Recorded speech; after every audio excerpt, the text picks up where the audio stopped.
Hello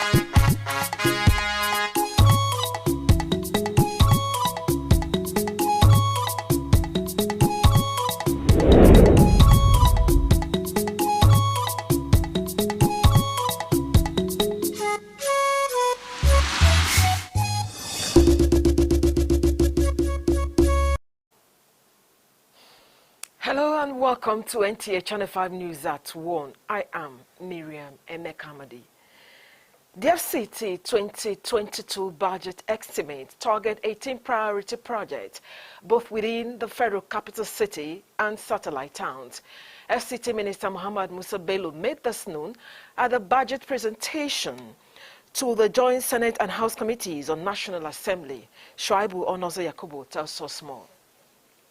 These 18 priority projects include the installation of solar street lights along various roads in the satellite towns, provision of water, road and electricity to the Shere Galui resettlement site, as well as the rehabilitation and upgrading of the street lighting facilities within the Federal Capital City. Others are water supply infrastructure to Karshi and the rehabilitation of federal government buildings. FCT Minister Muhammad Musa Bello, while speaking on the performance of the 2021 national budget, says, as at date, the sum of 30.147 billion naira has been released, representing a budget performance of 81%. He advocated an increase in the FCT budgetary allocation, pointing out that the FCT should be considered as a national project. We are now trying to link up the key district with Aura district. There's a bridge that go to Gudu, you will see a bridge. Go to the junction at Asokoro. We are trying to link up Asokoro of the villa side and Asokoro of the other governor's side. These are all projects that are ongoing. And if we are to get the right funding, I tell you, give 1 or 2 years.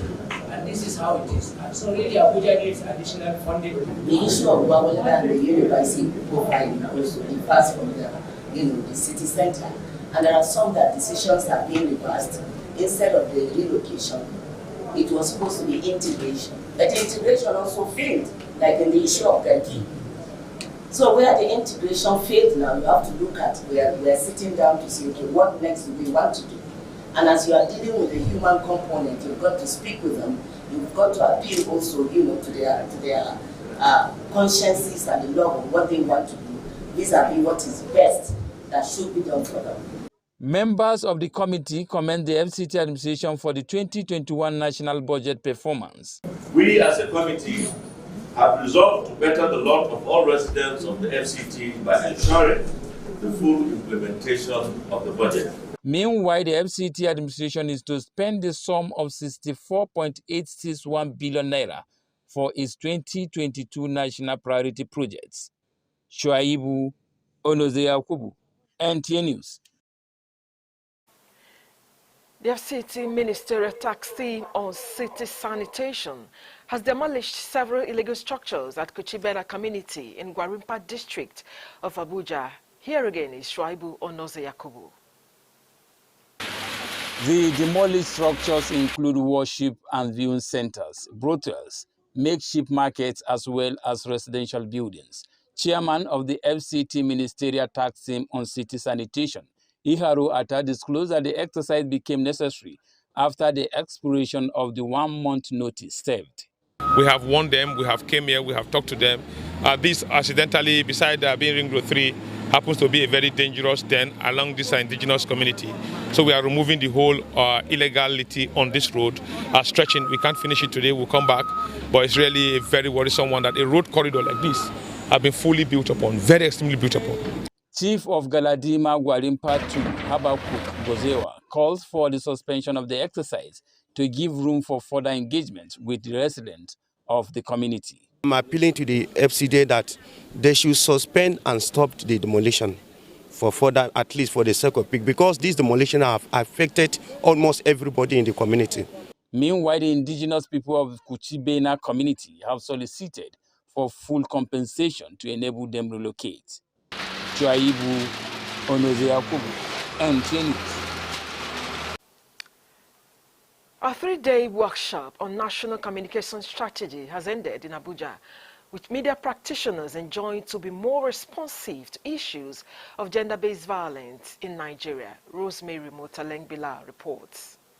World Bank Global Statistics has described gender-based violence as a global pandemic that affects 1 in 3 women in their lifetime, as it surpasses national, cultural, and class boundaries, leading to sudden death of many women globally. These developments prompted partners championing the cause of ending violence against women and girls to develop national communication strategy documents to address the issue.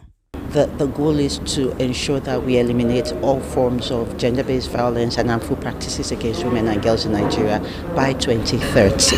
And this will improve the lives of every member of the society. But, at this juncture, we are really looking at women and girls, giving them an enabling environment to thrive.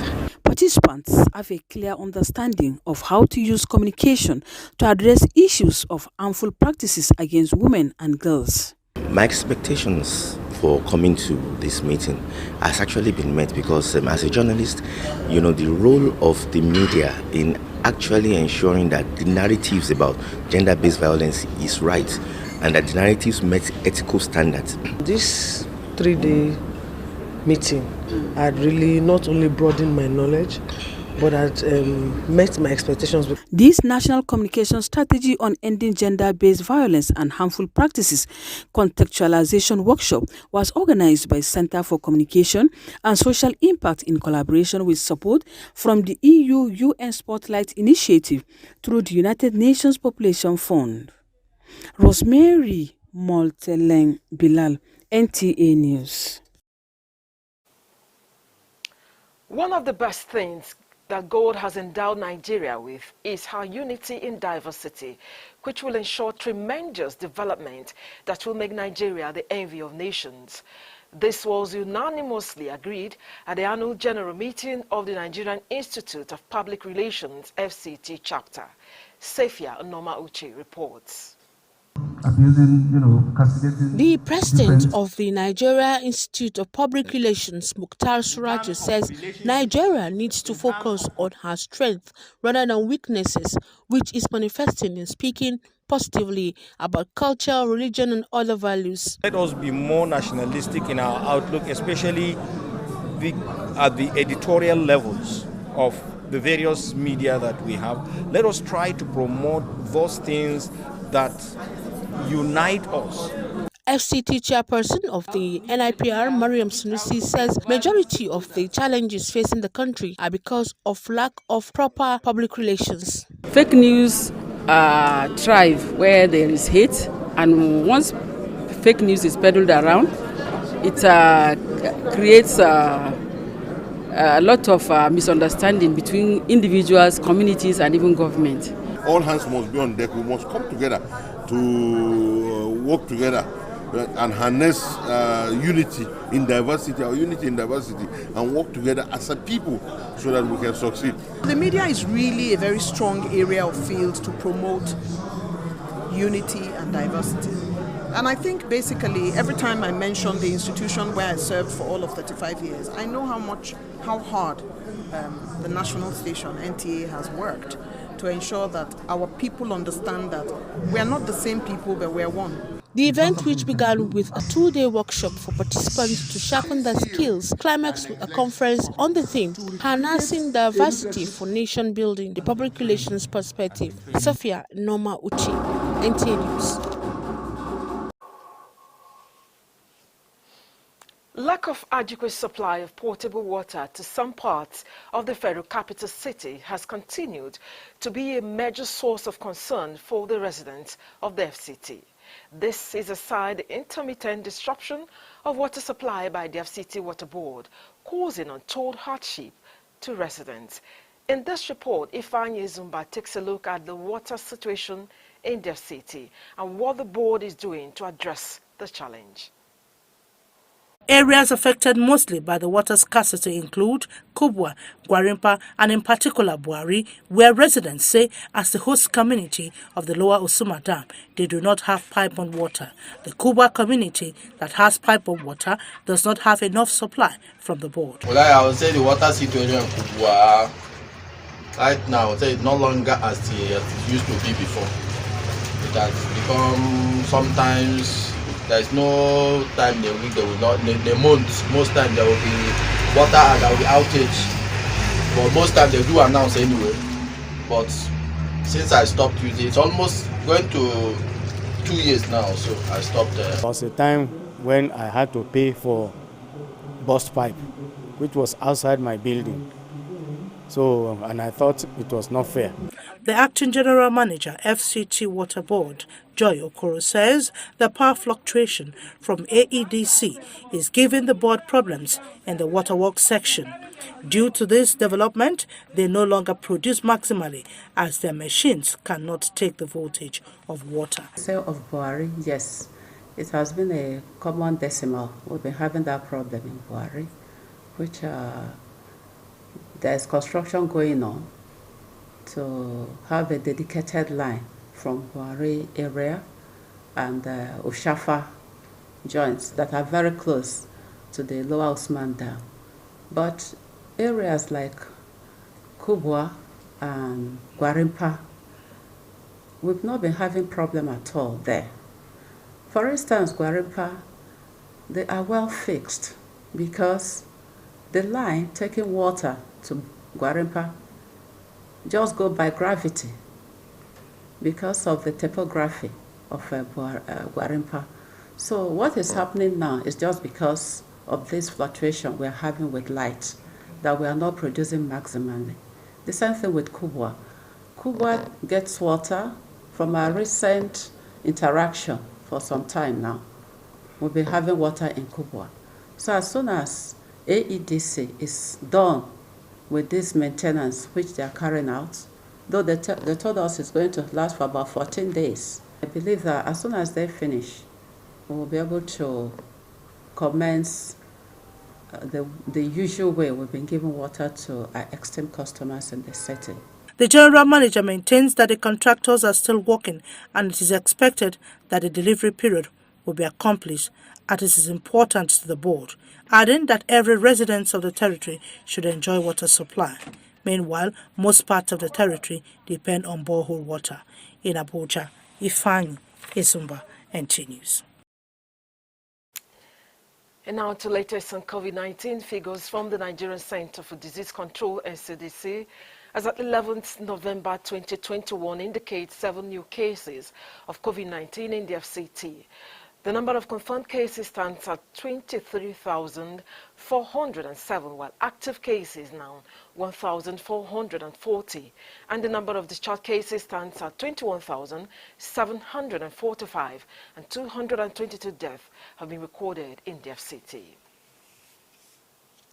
You're watching NTA Channel 5 News at 1. We'll be right back after this break. Stay with us.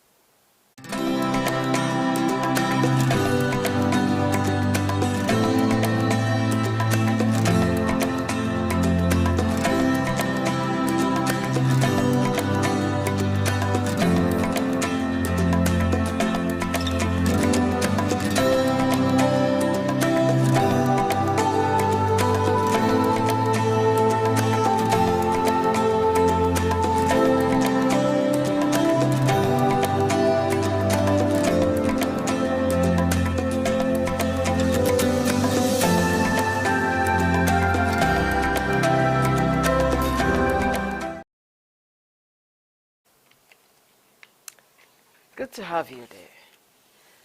Commuters in the Federal Capital Territory have over time lamented the menace of one chance and its attendant threat to security of life. But the new trend of car snatching and attacks on online taxi operators has added a much more worrisome dimension to the crimes. Let's join correspondent Ilyasu Onoti Yakubu in this report that x-rays the issues. It is rush hour after the close of the day's business activities in the nation's capital.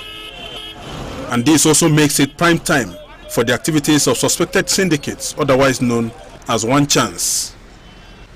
They have for years laid siege on unsuspecting victims with impunity seemingly unhindered by security operatives. Zainab Zubair had twice been a victim of the One Chance syndicates around Kado Next Mall axis, and her experience is no different from a host of other victims in areas such as Otako, Life Camp, Gwarimpa, and other bus stops across the territory, which have been hotbed for the activities of one-chance operations, with victims counting their tales of losses and some losing their lives in the process. The first time was like that. They won't take it serious. They'll just ask you, what do you want to do? If they don't touch you, you are lucky. So this second time, I won't lie to you, I didn't report. When I came down successfully, I just went on my own way. You see private vehicles with tinted glass. They are the ones, they'll come up as if they are private cars, maybe tell you that they are just doing this commercial driving just to make ends meet, and you never knew that these are one-chance people. Kingsley Ndubisi is one of the numerous victims of the new trend of attacks on Uber and Bolt drivers in the territory. Although he managed to survive the attack with a gunshot injury and a stab to serve as the reminder of the near-death encounter, but 4 of his colleagues were not so lucky in the last 1 month as the daredevil attackers came calling. They were beating me, hitting me with the head of the gun. Finally, they stabbed me here. They gave me a they stabbed me at my hand and at the back here. Every business has its own risk, but they are risks that we can minimize. We are asking the Uber board to have proper profile of the riders, as they have the proper profile of the drivers. And to strategic flashpoints with covert operations to nip the situation in the bud. We are not folding our hands at all. We are out. Every team is out. As we have seen that they have declared war, we have equally declared war on them, on criminals. Just like Zainab and Kingsley, one wish is very common amongst the numerous victims whose stories may not have been heard, and that is that they can transit from one end of the territory to another without the fear of what fate awaits them in a vehicle. In Abuja, Iliasu Onoto Yakubu, NTA News. And now to business news.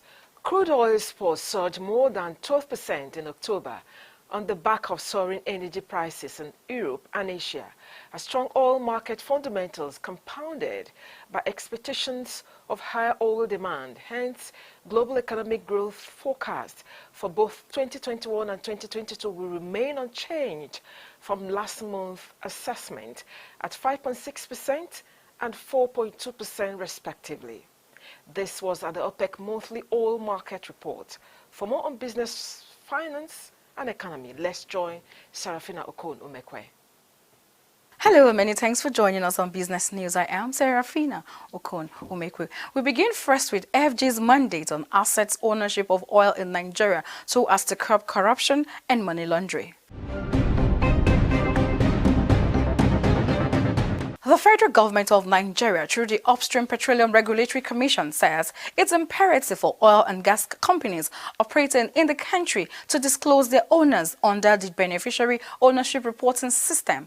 This, the Minister of Finance, Budget and National Planning says secrecy in ownership of companies in the country remains a threat to economic growth, linking to money laundering and corruption in Nigeria. As the Nigerian Extractive Industry Transparency Initiative says, Nigeria and other developing countries record losses in the region to the tune of $1 trillion yearly due to secret ownership of companies, especially in oil, gas, and the mining sectors.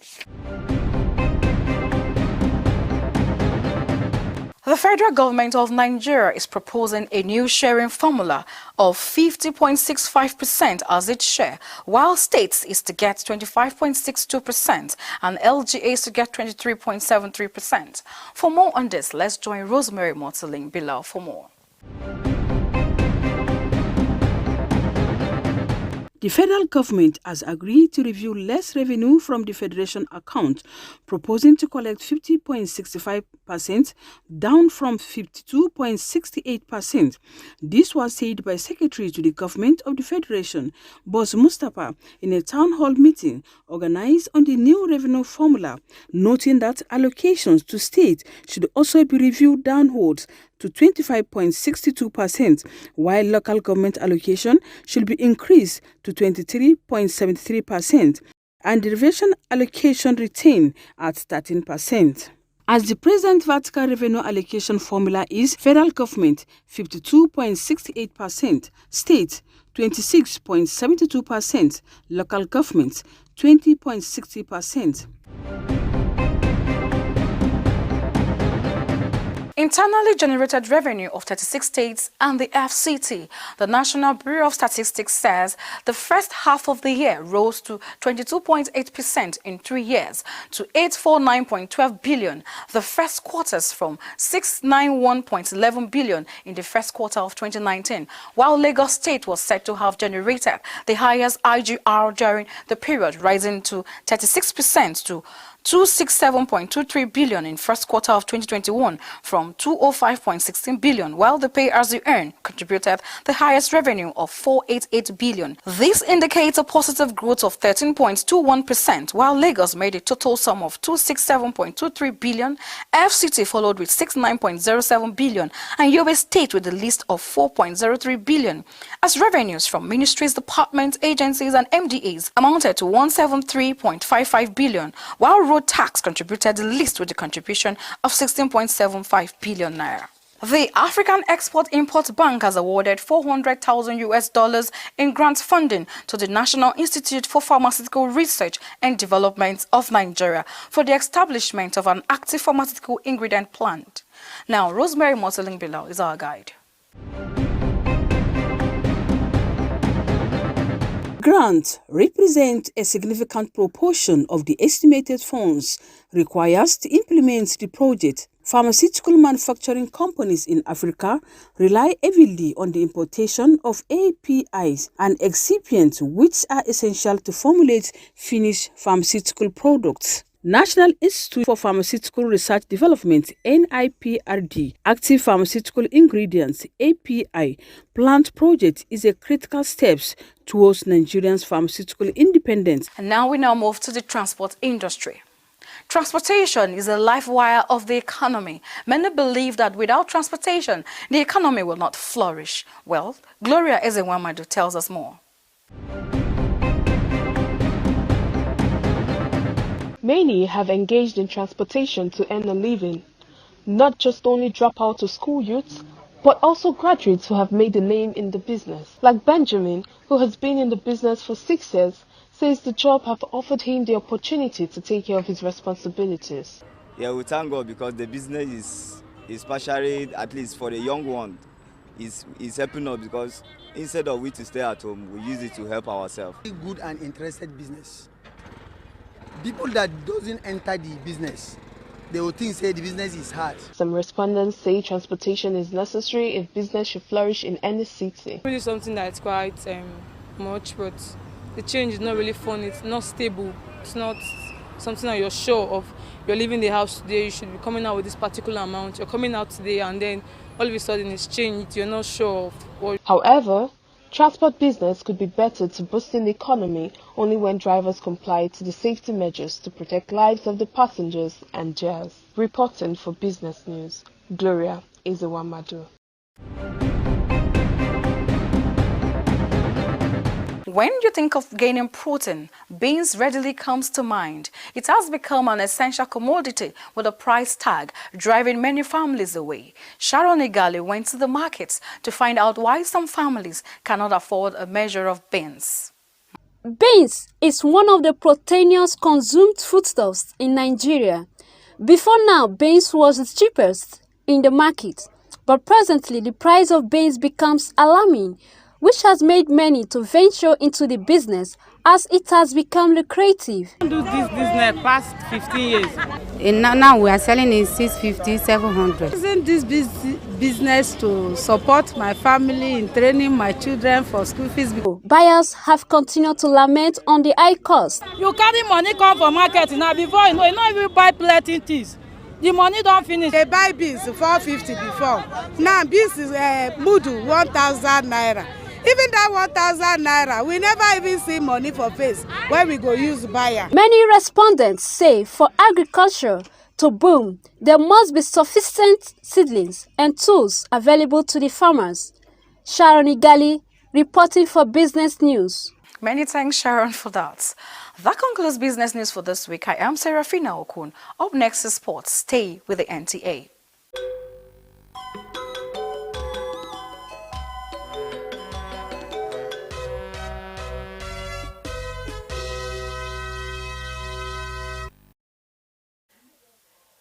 And on Sports Brief, let's join Ahmad Abdurazak.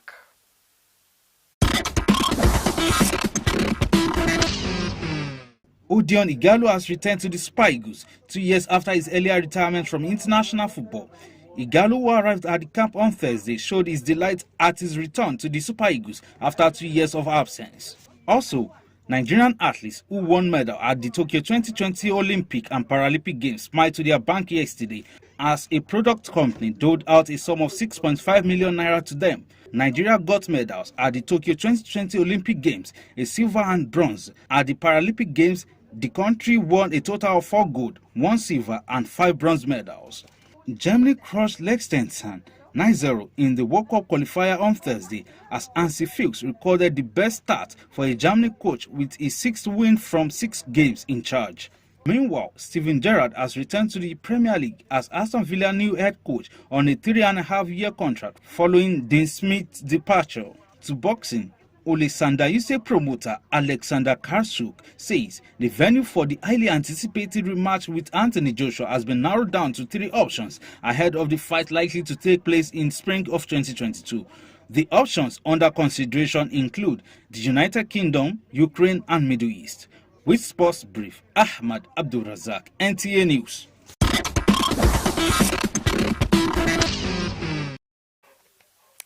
And just before we go, do remember to take COVID-19 vaccine and continue to keep safe. That's the news. We thank you for watching. Have a very good afternoon.